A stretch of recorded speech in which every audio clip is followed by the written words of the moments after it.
Hi, welcome to love talkies. Priya Sakhi episode number 66. Rohan ఇంటికి లగేజ్తో సహా వచ్చింది రితిక. ఆమెను చూస్తూనే కిందికి వచ్చిన రోహన్, ఏంటిలా వచ్చావు అని అడిగాడు. నా లైఫ్ని ఎటు కాకుండా చేసింది నువ్వే కదా, సో ఇక నువ్వే నా జీవితానికి కన్క్లూజన్ అని డిసైడ్ అయి వచ్చేశాను అని చెప్పింది రితిక. ఆ మాటకు రోహన్ వంకరగా నవ్వుతూ, అటు వినోద్ను పెళ్లి చేసుకొని వాడి ఫ్యామిలీని అల్లకల్లోలం చేశావు, ఇక్కడ వరుణ్ణి దిక్కులోనడం చేశావు. వాడు ఏమయ్యాడో ఎవ్వరికీ తెలీదు. ఇప్పుడు నన్నేం చేద్దామని డ్రామా ప్లే చేస్తున్నావు అని అంటూనే వచ్చి తండ్రి పక్కనే కూర్చున్నాడు రోహన్. వరుణ్ పరిస్థితి ఇలా అవ్వడానికి కారణం నువ్వే. నన్ను అంతలా ప్రేమించిన వాడు కనిపించక నేను ఒంటరైంది కూడా నీ వల్లనే. సో ఇప్పుడు నువ్వే నాకు దిక్కు అని చెప్పింది రితిక. ఆ మాట విని రోహన్ చిన్నగా నవ్వుతూ, నువ్వు ఇలాంటి డైలాగ్స్ మాట్లాడకు. కొంపలు ముంచే నీలాంటి వాళ్లకు ఎంత బుద్ధి చెప్పినా మీ మెంటాలిటీ మారిపోదు అని వెటకారంగా అన్నాడు రోహన్. వెంటనే రితిక అక్కడే ఉన్న రోహన్ తండ్రి దామోదర్ వైపు చూసింది. అక్కడ జరిగేదాంతో తనకేం సంబంధం లేదు అన్నట్లు మొబైల్ చూస్తూ కూర్చొని ఉన్నాడు దామోదర్.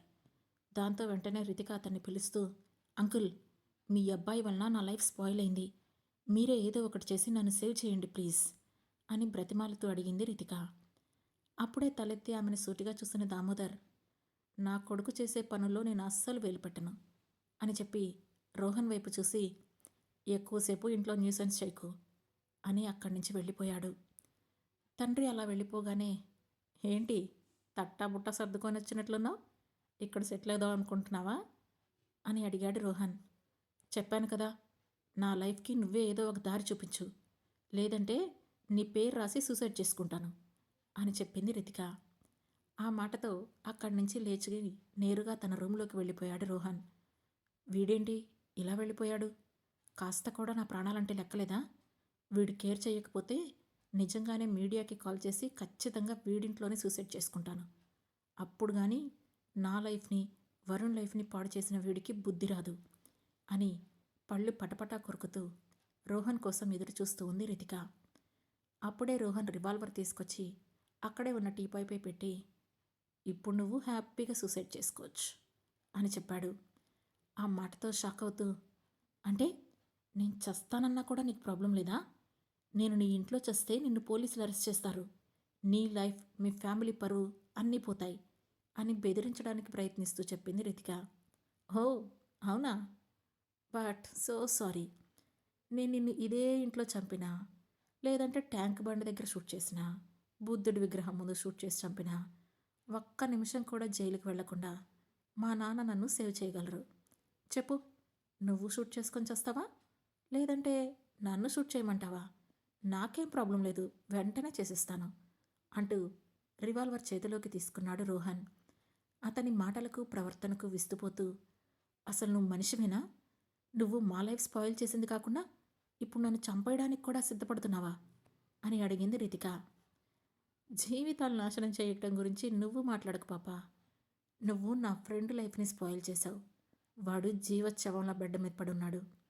నేనింకా నీకు ఆ పరిస్థితి తీసుకురాలేదు. మీరు బ్రతికే ఉన్నారు, బాగానే ఉన్నారు కదా.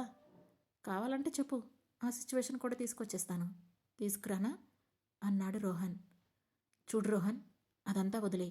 అసలు వరుణ్ ఎక్కడున్నాడో నాకు ఇప్పటి వరకు తెలియడం లేదు. తనకి ఏమైందో తెలీదు. ఇంటికి కూడా రాలేదు. ఆఫీస్ను ఆల్రెడీ మీ వాళ్ళు హ్యాండ్ ఓవర్ చేసుకున్నారు.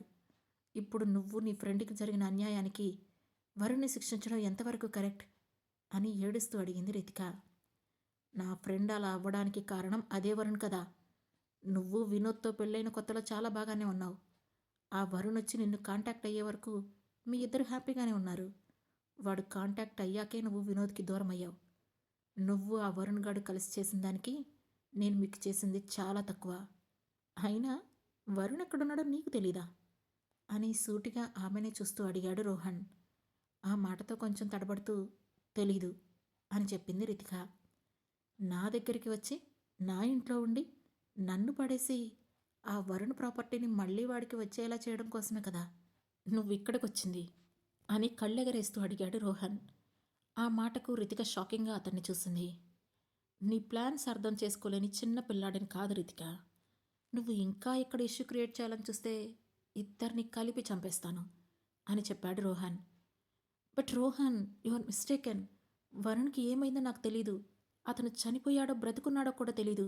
అట్లీస్ట్ నీ ఇన్ఫ్లుయెన్స్ ఉపయోగించి తను బ్రతుకున్నాడో లేదో అయినా తెలుసుకో అని బ్రతిమాలుతున్నట్లుగా అడిగింది రితిక. ఆ మాటకు వెటకారంగా నవ్వుతూ, వాడెక్కడున్నాడో నీకు తెలుసన్న సంగతి నాకు తెలుసు. అయినా వాడు అంత తేలిగ్గా చస్తాడా? వాడికి చచ్చేంత ధైర్యం కూడా లేదు. Waste fellow. వాడి గురించి నాకు తెలియదనుకుంటున్నావా? అక్కడ నీ హస్బెండ్కి నిన్ను దూరం చేసి వినోద్ లైఫ్తో ఆడుకున్నాడు. ఇక్కడ నువ్వు వాడు కలిసి ఒక అమ్మాయి లైఫ్తో ఆడుకుంటున్నారు. అన్నిటికీ ఏదో ఒకరోజు ఆన్సర్ చెప్పి తీరాల్సిందే అని అన్నాడు రోహన్. ఆ మాటతో, లేదు రోహన్, నాకు వరుణ్ గురించి ఏమీ తెలీదు. ప్లీజ్ వరుణ్ ఎక్కడున్నాడో తెలుసుకోవా అని అతన్ని నమ్మించడానికి ప్రయత్నిస్తూ అడిగింది రితిక. దాంతో చిరాకు పడుతూ, సెక్యూరిటీ అని గట్టిగా అరిచాడు రోహన్. దాంతో సెక్యూరిటీ పరిగెత్తుకుంటూ లోపలికి వచ్చారు. వాళ్ళని చూస్తూనే, ఈ చెత్తను తీసుకెళ్లి బయటపడేయండి అని చెప్పాడు రోహన్. వెంటనే ఇద్దరు గార్డ్స్ కలిసి రితికను పట్టుకెళ్ళి గేట్ అవతల వదిలేశారు. ఆమె సూట్ కేసు కూడా బయట విసిరి కొట్టారు. ఆడపిల్లను కాబట్టి తనను టచ్ చేయరని అనుకున్న రితికకు వాళ్ల ప్రవర్తనకు దిమ్మ తిరిగిపోయింది. మరోవైపు అప్పటికే శివాని ఇంటికొచ్చి 2 రోజులు గడిచిపోయింది. ఈ 2 రోజుల్లో ఆ ఇంట్లో చాలానే మార్పులొచ్చాయి. శివాని లేకుండా ఆదికేశవ ఏ పని చేయడం లేదు. తినాలన్నా, ఈవెన్ కాఫీ తాగాలన్నా శివానితో మాట్లాడుతూనే చేస్తున్నాడు. ఇన్ఫ్యాక్ట్ అతనికి డే కూడా శివానితోనే స్టార్ట్ అవుతుంది. లేచి శివానిని ఓసారి చూసి కానీ బయటికి రావడం లేదు. ఒకప్పుడు తనను చూస్తేనే దురదృష్టం అనే తండ్రి ఈరోజు ఇంత బాగా ఉంటుంటే శివానికి కూడా కొద్ది రోజులు ఆ లైఫ్ను ఎంజాయ్ చేయాలనిపిస్తుంది. అందుకే ఎక్కడికి వెళ్లకుండా అక్కడే ఉండిపోయింది. ఒకరోజు శివాని ఇంకా రూమ్లో నుంచి బయటికి రాకముందే ఆదికేశవ్కి కాఫీ తీసుకెళ్లిన స్నేహలత, మామయ్య మీతో ఒక విషయం గురించి మాట్లాడాలి అని అంది. ఏంటి లత, విషయం ఏంటి చెప్పు అని కాఫీ సిప్ చేస్తూ కూల్గా అడిగాడు ఆదికేశవ.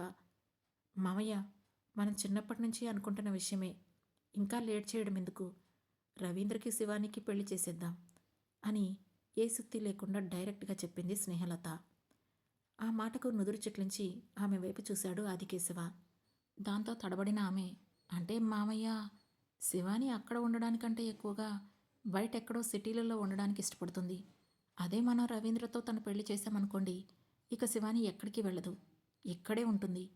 నేను మిమ్మల్ని గమనిస్తూనే ఉన్నాను. శివానిపై మీకు అంతులేని ప్రేమ ఉంది. తనిప్పుడు దూరం అయితే మీరు తట్టుకోలేరు. కాబట్టి తను ఇక్కడే ఉండాలి అంటే పెళ్లి చేయడం మంచిది కదా మామయ్య అంది స్నేహలత. ఆ మాటతో ఆలోచనలో పడ్డాడు ఆదికేశవ. అయితే అతన్ని ఎక్కువసేపు ఆలోచించుకునే అవకాశం ఇవ్వకుండా, అంతేకాదు మామయ్య, మన ఊరికి మంచి హాస్పిటల్ కూడా లేదు. అదే శివానికి పెళ్ళయ్యి ఇక్కడే ఉందనుకో, హాస్పిటల్ కట్టించేస్తాం. శివాని తనతో పాటు మరొక డాక్టర్ని పెడితే మన సంస్థానంలోని అందరికీ మంచి ట్రీట్మెంట్ కూడా అందుతుంది అని చెప్పింది స్నేహలత. సరే, నువ్వు చెప్పింది కూడా బాగానే ఉంది. నేను శివానితో ఒకసారి మాట్లాడతానులే, తనేమంటుందో వినాలి కదా అని అన్నాడు ఆదికేశవ. ఇంకా తనతో మాట్లాడడానికి ఏముంది మామయ్య, తనకి రవీంద్ర అంటే ఇష్టమే కదా. ఆ విషయం మీకు కూడా తెలుసు. ఇకపోతే పెళ్ళంటే ఆడపిల్లైనా సిగ్గుపడుతుంది. ఇప్పుడే చేయండి అని ఎవరూ అడగరు కదా. ఇంకొద్ది రోజులు ఆగుతాననే అంటారు. మనం ముహూర్తాలు ఫిక్స్ చేసి చెబితే అప్పుడు ఆటోమేటిక్గా శివాని కూడా సంతోషపడుతుంది. ఇది తనకు ఒక సర్ప్రైజ్ లాగా కూడా ఉంటుంది మావయ్య అని అతన్ని కన్విన్స్ చేయడానికి ట్రై చేస్తూ చెప్పింది స్నేహలత. ఆ మాట విన్న ఆదికేశవ కూడా అప్పటికే కూతురికి ఏదైనా మంచి గిఫ్ట్ ఇవ్వాలి అని ఆలోచిస్తూనే ఉన్నాడు. అందువల్ల ఈ ఆలోచన నచ్చి, సరే లత, అలానే చేద్దాం, పంతులు గారిని పిలిపించు అని చెప్పాడు. ఎస్ అని తన మనసులోనే హ్యాపీగా ఫీల్ అయిన స్నేహలత, సరే మావయ్య, వెంటనే కబురు చేస్తాను అంటూ అక్కడి నుంచి వెళ్ళిపోయింది. ఇవేమీ తెలియని శివాని నిద్రలో మరొకసారి అశ్వథతో తన మూమెంట్స్ని గుర్తు చేసుకుంటూ హ్యాపీగా నిద్రలేస్తోంది. అప్పుడే రవీంద్ర కూడా నిద్రలేవడంతో అతని దగ్గరికి హడావుడిగా వెళ్ళింది స్నేహలత. ఆమెను చూస్తూనే, ఆ ముసలాడితో మాట్లాడావా? ఏమన్నాడక్కా అని అడిగాడు రవీంద్ర. ఏమంటాడు? నేను చెప్తే కాదంటాడా ఏంటి? మీ పెళ్ళికి ఒప్పుకున్నాడు. కానీ పంతులు గారు వచ్చే వరకు ఈ విషయం శివానికి తెలియడానికి అస్సలు వీల్లేదు. పంతులు గారు రాగానే నేను ముహూర్తం పెట్టించేస్తానులే అని చెప్పింది స్నేహలత. కానీ ఎందుకలా? శివానికి తెలిస్తేనే కదా దాని ముఖం మాడిపోయేది అది చూస్తేనే కదా మనకు హ్యాపీగా అనిపించేది అని కోపంగా అన్నాడు రవీంద్ర. ముందే దానికి తెలిస్తే వాళ్ళ నాన్నకి ఏదో ఒక మాయ మాటలు చెప్పి పెళ్లి జరగకుండా ఆపుతుంది. ఇప్పుడు అస్సలే మామయ్య అది ఏం చెబితే అది వినేలా ఉన్నాడు. కాబట్టి కాస్త ఓపిక పట్టు. మీ పెళ్లి జరిగే వరకు చక్రం నేను తిప్పుతాను అని అంది స్నేహలత. సరే అక్క, ఏం చేసైనా సరే నువ్వు మా పెళ్లి చెయ్యి. పుట్టే పిల్లలకు నీ పేరు పెట్టుకుంటాను అని చెప్పాడు రవీంద్ర. పేరుదేముందిలే, ఆస్తి నీ చేతికొచ్చిన తర్వాత వాళ్ళను చంపి నా బేబీని నువ్వు పెళ్లి చేసుకో, అది చాలు అని అంది స్నేహలత. అది ఎప్పుడో ఫిక్స్ అక్క, అందులో మార్పేమీ లేదు అని చెప్పాడు రవీంద్ర. సరే సరే, ఈ 4 రోజులు చాలా జాగ్రత్తగా ఉండు. ఎలాంటి తప్పులు చేయకు. ఏ మాత్రం దొరికినా ఈ అయ్యా కూతురు మనల్ని ఇంట్లో కూడా ఉండనివ్వరు అని చెప్పింది స్నేహలత. సరే అక్క, బుద్ధిగా అన్నాడు రవీంద్ర. మరోవైపు ధీరజ్ని ఇంటికి తీసుకుని వచ్చింది నందిని. ఆ రాత్రి నిద్రపోయాక ధీరజ్ చాలా వరకు రికవరీ అయ్యాడు. తెల్లవారింది. విక్రమ్, అక్షర, ధీరజ్, నందిని నలుగురు కలిసి హాల్లోనే కూర్చున్నారు. నందినికి విషయం తెలిసిందని తెలిసిన తర్వాత ధీరజ్ మనసులో ఏదో పెద్ద భారం దిగిపోయినట్లు అనిపించింది. కానీ ఇప్పుడు తన పేరెంట్స్ని ఎలా ఫేస్ చేయాలని అతను ఆలోచిస్తున్నాడు. బట్ విక్రమ్ మాత్రం అక్షరను వదిలి వెళ్ళాలని బాధగా చూస్తున్నాడు. అప్పుడే అక్షర మాట్లాడుతూ, అవును, నాకు తెలియక అడుగుతాను, ధీరజ్ గారికి ఇంజెక్షన్ చేయడం కోసం నన్ను ధీరజ్ గారిని మాత్రమే కలవమని అశ్వత్ ఎందుకు చెప్పాడు అని అడిగింది అక్షర. మేబీ అతనికి నీ అప్రోచ్ నచ్చుండొచ్చు అని నవ్వుతూ అన్న నందిని, అవన్నీ ఏమో కానీ వామ్మో, ఆ డాక్టర్ మామూలు డాక్టర్ కాదు అక్షర. ఒక్క మాట కూడా మాట్లాడకుండా కళ్ళతోనే శాసిస్తున్నాడు. అతని ప్రవర్తనతోనే అతని రియాక్షన్ అర్థమవుతుంది. ఇలాంటి వాళ్ళని చూస్తే నాకెందుకో కొంచెం హారర్గా అనిపిస్తుంది అని అంది. కమ్ ఆన్ నందిని, తను well educated, powerful and dynamic person. You know, ఎంత తక్కువగా మాట్లాడితే అంత ఎక్కువ స్ట్రాంగ్గా ఉంటారు అని చెప్పాడు విక్రమ్. వాళ్ళు అలా అశ్వత్ గురించి మాట్లాడుకుంటూ ఉంటే అశ్వత్ని తలుచుకున్న విక్రమ్కి అతను నిన్న చివరిసారిగా అన్నమాట గుర్తొచ్చింది. పెళ్లి చేసుకోగానే సరిపోదు, తనను సేఫ్గా కూడా చూసుకోవాలి అన్నాడు. అంటే అక్షర రిస్క్లో ఉందని అశ్వత్కి తెలుసా? తను ఈ 4 రోజులు తప్ప సంవత్సరంలో ఎప్పుడూ బయటికి రాడు. అలాంటిది అక్షర్కి ఉన్న రిస్క్ గురించి వీడికెలా తెలిసింది? అంటే అక్షర్కున్న రిస్క్ ఏంటో అశ్వత్కి తెలుసా అని అనుకున్న విక్రమ్ వెంటనే లేచి ఉన్నపలంగా బయటికి వెళ్ళబోయాడు. అది చూసి, ఇప్పుడెక్కడికి విక్రమ్ అని అడిగింది అక్షర. నాకు ఒక చిన్న పనుంది, వెంటనే చూసుకొని వస్తాను అంటూ కార్కి తీసుకొని మరొక మాటకి అవకాశం ఇవ్వకుండా అక్కడి నుంచి బయటికి వెళ్ళిపోయాడు విక్రమ్. కారును స్పీడ్గా డ్రైవ్ చేస్తూ ముందు రోజు అశ్వత్ను కలిసిన కెమికల్ ఇండస్ట్రీ దగ్గరికి వెళ్ళిన విక్రమ్ అక్కడున్న వాచ్మెన్ దగ్గరికి వెళ్ళి, మిస్టర్ అశ్వత్ వచ్చారా అని అడిగాడు. ఇంకా రాలేదు సార్, ఈరోజు మిస్టర్ ప్రెసిడెంట్తో మీటింగ్ ఉంది, బహుశా రాకపోవచ్చు అని చెప్పాడు వాచ్మెన్. ఆ మాట విన్న విక్రమ్ మైండ్ పాదరసంలా పనిచేయడంతో వెంటనే కార్ స్టార్ట్ చేసుకొని మొబైల్ తీసి ఇండియా పిఎం ఆఫీస్కి కాల్ చేశాడు. అటువైపు పిఎం అసిస్టెంట్ ఫోన్ లిఫ్ట్ చేయగానే అశ్వత్ అపాయింట్మెంట్ గురించి అడిగాడు. ఆల్రెడీ నేను మీ గురించి చెప్పాను సార్, ప్రెసిడెంట్ అసిస్టెంట్ మీకు కాల్ చేస్తారు అని కాల్ కట్ చేశాడు PM assistant. Vikram details Australia president ఆఫీస్కి ఫార్వర్డ్ చేశాడు. వితిన్ 10 మినిట్స్లో విక్రమ్కి ఆస్ట్రేలియా ప్రెసిడెంట్ అసిస్టెంట్ నుంచి కాల్ రావడంతో వెంటనే ప్రెసిడెంట్ ఆఫీస్కి స్టార్ట్ అయ్యాడు విక్రమ్. అంతలోనే అతనికి మెయిల్లో ఇన్విటేషన్ అండ్ పర్మిషన్ లెటర్ 2 వచ్చేశాయి. అవి తీసుకొని నేరుగా ఆఫీస్ లోపలికి వెళ్ళాడు. అప్పుడే ఆస్ట్రేలియా ప్రెసిడెంట్తో కలిసి కూర్చొని కాఫీ తాగుతున్నాడు అశ్వత్. విక్రమ్ను అతను అస్సలు అక్కడ ఎక్స్పెక్ట్ చేయకపోవడంతో, ఆల్రెడీ నిన్న కలిశాను కదా, మెడిసిన్ కూడా ఇచ్చాను, మళ్ళీ వీడు ఇక్కడికి ఎందుకు వస్తున్నాడు అనుకుంటూ అతని వైపే చూస్తూ ఉన్నాడు. విక్రమ్ను చూడగానే ప్రెసిడెంట్ అతన్ని విష్ చేస్తూ, హలో మిస్టర్ విక్రమ్ అంటూ పలకరించాడు. విక్రమ్ హృందాగా వెళ్ళి ప్రెసిడెంట్కి షేక్ హ్యాండ్ ఇచ్చి హలో సార్ అని అన్నాడు. అప్పుడు విక్రమ్ని అశ్వత్కు పరిచయం చేస్తూ, అశ్వత్, తను మిస్టర్ విక్రమ్ తేజ్, మీరు పేరు వినే ఉంటారు, తేజ్ గ్రూప్ CEO. ఆయన మీ అపాయింట్మెంట్ కోసం చాలా ట్రై చేశారు. మీ అసిస్టెంట్ మీరు బిజీ అని చెప్పారు, అందుకే తనను ఇక్కడికి ఇన్వైట్ చేయాల్సి వచ్చింది అని చెప్పాడు. అశ్వత్ సైలెంట్గా సీరియస్గా విక్రమ్ వైపే చూస్తున్నాడు. అప్పుడు విక్రమ్ వెంటనే ప్రెసిడెంట్తో, థ్యాంక్ యూ సార్, నేను మిస్టర్ అశ్వత్థతో ఒక 5 మినిట్స్ మాట్లాడతాను అని అడిగాడు. ఆ మాటతో ఓకే అని చెప్పి, మిస్టర్ అశ్వత్, నేను వెళ్ళిపోతాను, మీరు తనతో మాట్లాడండి, తర్వాత మనం ఈ డ్రగ్ గురించి డిస్కస్ చేద్దాం అంటూ చెప్పి అక్కడి నుండి లేచి వెళ్ళిపోయాడు ప్రెసిడెంట్. ఇక అక్కడ అశ్వత్, విక్రమ్ మాత్రమే ఉండడంతో వెళ్ళి అతని ఎదురుగా ఉన్న చైర్లో కూర్చున్నాడు విక్రమ్. అశ్వత్ అతన్ని సూటిగా చూస్తూ ఉన్నాడు.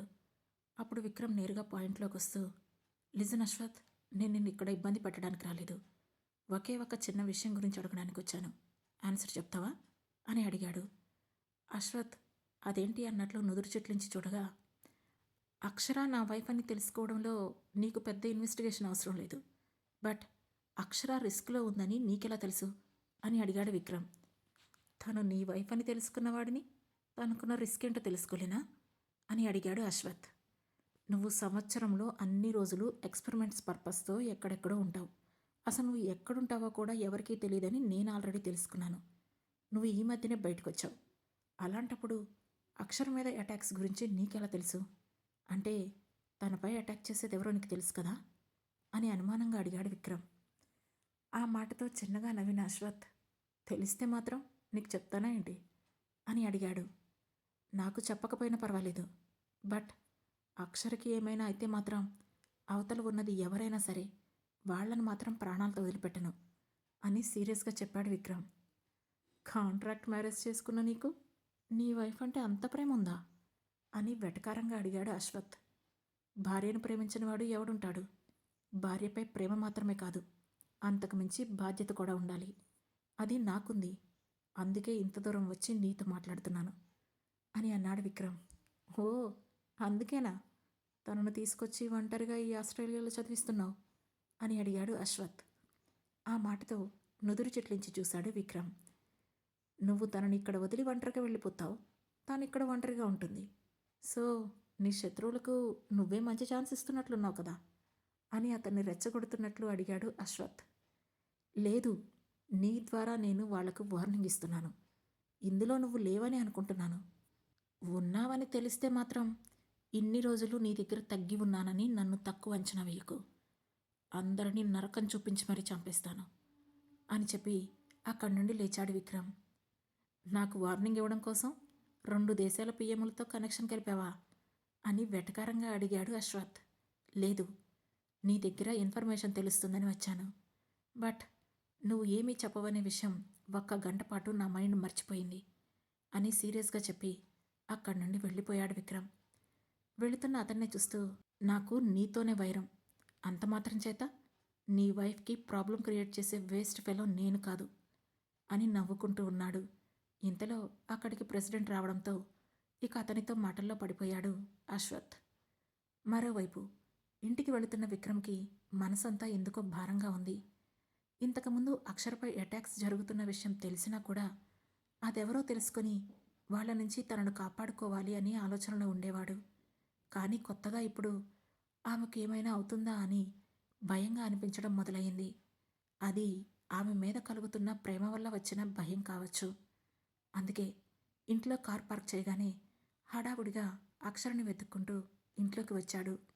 హాల్లో ధీరజ్, నందిని వాళ్ళు వికాస్ జీవితతో వీడియో కాల్ మాట్లాడుతూ కనిపించారు. అక్కడ అక్షర లేకపోవడంతో ఆమె రూమ్కి వెళ్ళాడు విక్రమ్. అప్పుడే మిర్రర్ ముందు నుంచొని హెయిర్ కోమ్ చేసుకుంటూ కనిపించింది అక్షర. అప్పుడు డోర్ శబ్దానికి వెనక్కి తిరిగి చూసింది అక్షర. అక్కడ విక్రమ్ కనిపించాడు. వెంటనే అతను స్పీడ్గా వెళ్ళి అక్షరను హగ్ చేసుకున్నాడు. విక్రమ్ అలా సడన్గా హగ్ చేసుకోవడంతో షాక్తో బిగుసుకుపోయింది అక్షర. ఆ తర్వాత ఏం జరగబోతుంది తెలుసుకోవాలంటే వెంటనే మా లవ్ టాకీస్ ఛానల్ను సబ్స్క్రైబ్ చేసుకొని ప్రియసఖి సిరీస్లోని నెక్స్ట్ ఎపిసోడ్ను వినండి. మా ఈ కథలు మీకు నచ్చినట్లయితే లైక్ చేసి, షేర్ చేసి, కామెంట్ చేసి, హై పాయింట్స్ కూడా ఇచ్చి మమ్మల్ని సపోర్ట్ చేయండి. Thank you.